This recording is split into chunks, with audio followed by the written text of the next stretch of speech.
Have you guys ever had a chance to check out the NBC show Young Rock?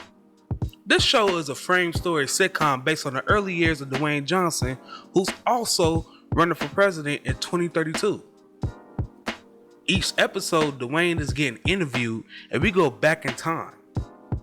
Now we learned a lot about his family, including some backstories. The main thing we learned is that the fact that the Maivia family had a wrestling promotion that was run by the High Chief. And no, I'm not talking about Roman. The great Peter Maivia is who I'm talking about. I'm Camilo Salamander for WBPTV, and this is the history of the territories. Without further ado, let's cue that intro.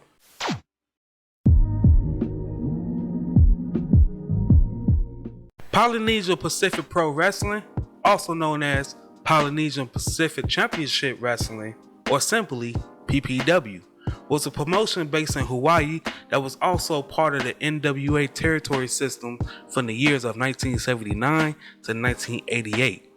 But before it was part of the NWA, this promotion used to be known as 50th State Big Time Wrestling that has been around since 1936 with its original owner, Al Karasik. Al, he was able to get this promotion as part of the NWA system in 1941.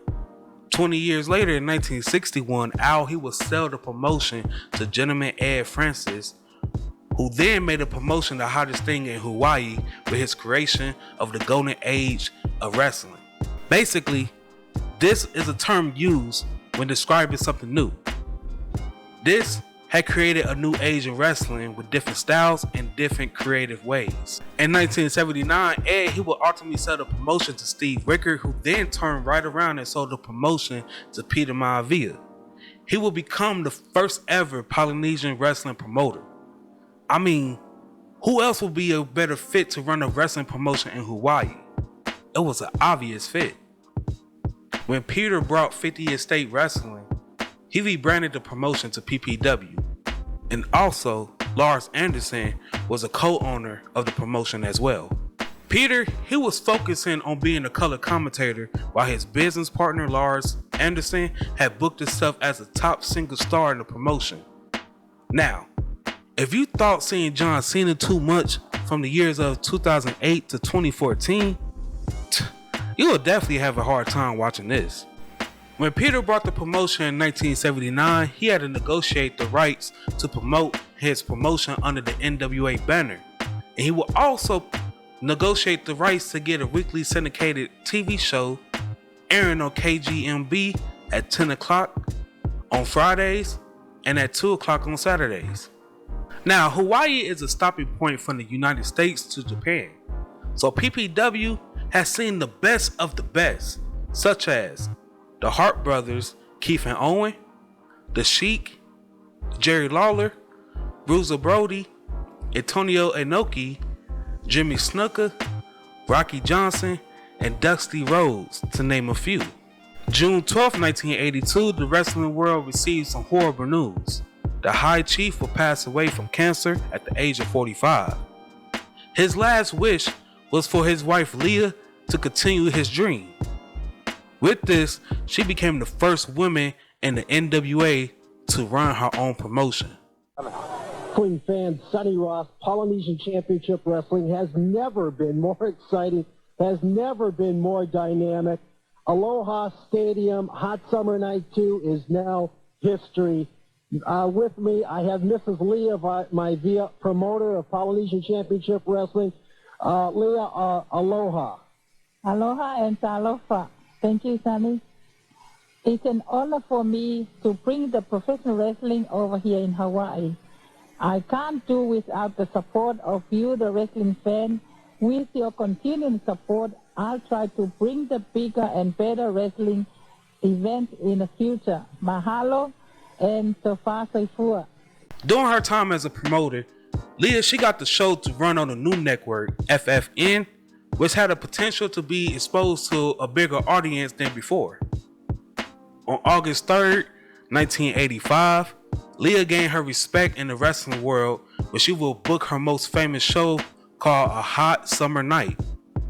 This show featured legends like Jimmy Snuka, Dusty Rhodes, Andre the Giant, Ric Flair, and Rocky Johnson. Leah, she would sell about 20,000 tickets as well.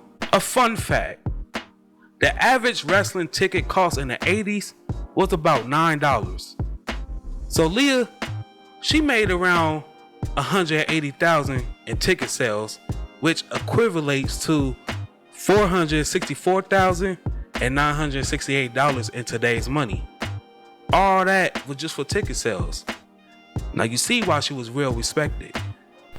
Going into the late 80s, PPW began to see a decrease in attendance and entrance into the promotion. In 1988, Lars Anderson, Leah, and another partner was arrested for trying to scare a former PPW announcer turned rival promoter. The three that was arrested for extortion. The rival promoter made allegations that included violent threats, demands that the promoter rent their ring, book some of their talents, and buy ad time for their TV show, plus $5,000. After a 7-week trial, the jury found the three not guilty. After this, PPW, along with Leah as a wrestling promoter, began to fade away. Now, Polynesian Pacific Pro Wrestling, they fell for two reasons. One, in Hawaii, she was only able to use a couple of cities for promotion, which limited her abilities for the whole state to see her wonderful booking style of wrestling. Now. Just remember, it's the 80s. So promotion was word of mouth.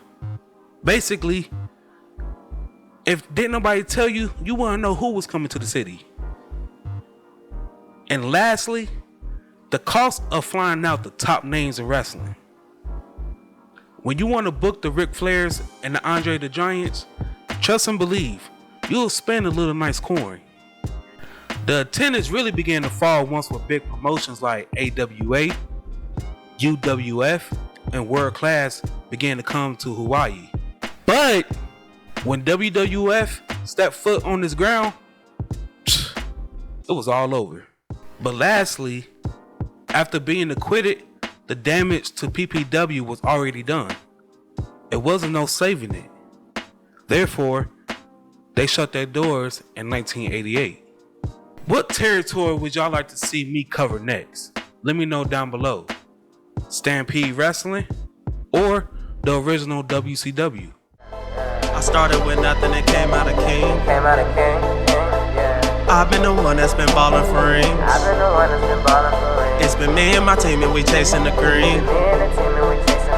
My team be the shit, we ain't ballin' for free. My team be the shit, we ain't ballin' for free.